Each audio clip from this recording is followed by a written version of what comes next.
How does a government create a new national identity after overthrowing its previous regime? After the Russian Revolution, the Soviet Union faced this daunting task. Their answer? Propaganda. Art and media were weapons of mass control, shaping a new national identity and fostering unity. It sounds like science fiction, but this was the reality in the Soviet Union. Welcome to Before Now. In this video, we'll explore how the Soviet regime used art, film, and media to shape public perception, control dissent, and glorify the Communist Party. But before we get into that, please like this video, subscribe, and drop your thoughts in the comments section below. Now, let's delve into this fascinating chapter of history. After the Russian Revolution in 1917, the Soviet Union was born from the ashes of the Russian Empire, facing numerous challenges. The empire's collapse left a fragmented society with diverse ethnicities, languages, and cultural identities. At the same time, World War I and the Civil War had ravaged the economy, leaving widespread poverty and discontent. Political instability also plagued the regime, with the Bolshevik seizure of power contested by various factions. Furthermore, international isolation shunned the Soviet Union from Western powers, making it essential to create a sense of self-sufficiency and national pride. To address these challenges, the Soviet leadership turned to propaganda as a tool to unify the population, legitimize the regime, mobilize support, and counter Western influence. By harnessing the power of propaganda, the Soviet Union aimed to create a new national identity, one that would unite its citizens, justify its existence, and propel it towards a socialist future. You might think propaganda was a big deal right after the 1917 revolution, but it wasn't a major player at first. Lenin, the Soviet leader, knew that propaganda could stir up the people by connecting their problems, like unemployment and poverty, to global issues like capitalism. He believed that a total makeover of society was needed, and propaganda could help spread the message. However, if it weren't for the propaganda, the Soviet Union story might have been completely different. During Lenin's time, from 1917 to 1924, propaganda played a big role in getting people's support and shaping their thoughts. Lenin strongly believed that propaganda could connect people's issues to bigger problems like capitalism. He used it to push socialist and communist ideas and to explain why the Bolsheviks took power. Lenin cared less about his power and more about the revolution's goals. On the other hand, Stalin's period from 1924 to 1953 saw propaganda go into overdrive. He used Lenin's legacy to make his power seem legit and make a personality cult around himself like Lenin had. Propaganda helped Stalin explain away his purges and control tactics. Unlike Lenin, Stalin used propaganda to keep his power and control, more than to promote ideology. He made himself look like a perfect leader, and anyone against him was seen as a threat. Without propaganda, Stalin's rule might have failed since he relied on it to keep his image and control the people. The contrast between Lenin and Stalin propaganda game is huge. Lenin saw it as a tool for revolution, while Stalin used it to make himself look good and stay in power. This shows how propaganda in the Soviet Union changed over time, from a tool for ideological mobilization to a means for personal power and totalitarian control. It started as a way to mobilize people towards a socialist revolution under Lenin. While it restricted individual expression and suppressed opposition, it also contributed to social cohesion and national pride. On the other hand, during Stalin's era, propaganda became more about maintaining personal power and control, which led to more oppressive and harmful consequences. Stalin exploited Lenin's legacy to legitimize his power, creating a personality cult that rivaled Lenin's. He used propaganda to justify his purges, political repression, and totalitarian rule. Stalin's propaganda machine was more focused on maintaining his power and control than promoting ideology. He created a cult of personality where he was portrayed as the infallible leader, and any opposition to him was seen as a threat to the Soviet Union itself. Without propaganda, Stalin's regime might have collapsed,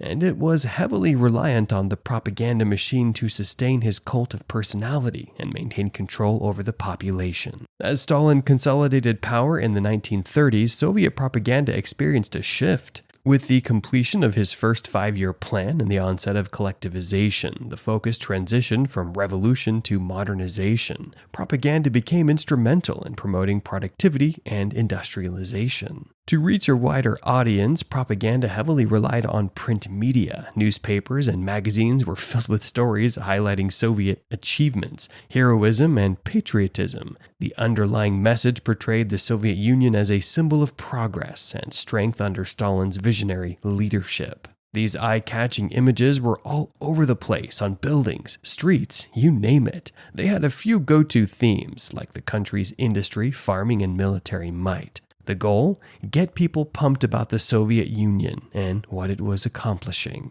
Next, the Soviets took control of cinemas almost as soon as the revolution was over. They also stopped importing foreign films since they had a tight grip on international trade. This way, they could control what movies people watched and make sure they fit the regime's narrative. As a replacement, they made Soviet films. Movies like Battleship Potemkin and Man with a Movie Camera were like the Soviet Union's Hollywood blockbusters. They showed off the country's movie-making skills while sneaking in some propaganda messages. Usually, they were all about the working class, Soviet soldiers being heroes, and communist leaders knowing what was up.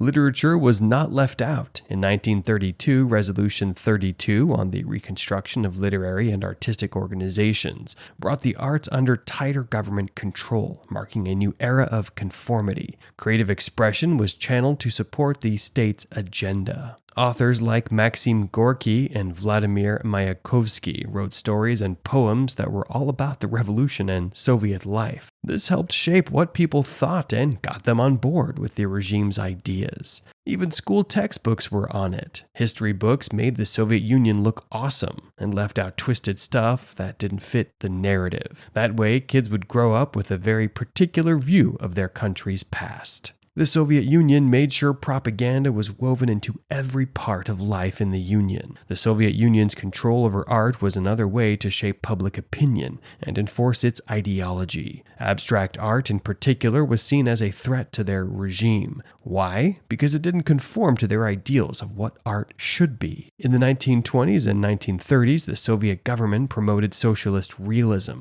a style of art that depicted everyday life realistically and optimistically. Think industrial landscapes, happy workers, and heroic soldiers. But abstract art, with its focus on emotion and experimentation, was deemed bourgeois and decadent. Artists like Kazimir Malevich, who pioneered supremacism, and Vasily Kandinsky, a leading figure in abstract art, were banned and persecuted. Malevich's Black Square, 1915, a seminal work of abstract art, was seen as a mockery of traditional representation. The Soviet government couldn't tolerate such a challenge to their artistic norms. Kandinsky's vibrant, expressive paintings were also deemed too individualistic for the Soviet taste. They wanted art to be easy to understand and promote their beliefs, not to be about personal expression. If artists didn't follow the rules, they faced some serious consequences. Many had to leave the country. Some were thrown in jail, and others were even killed.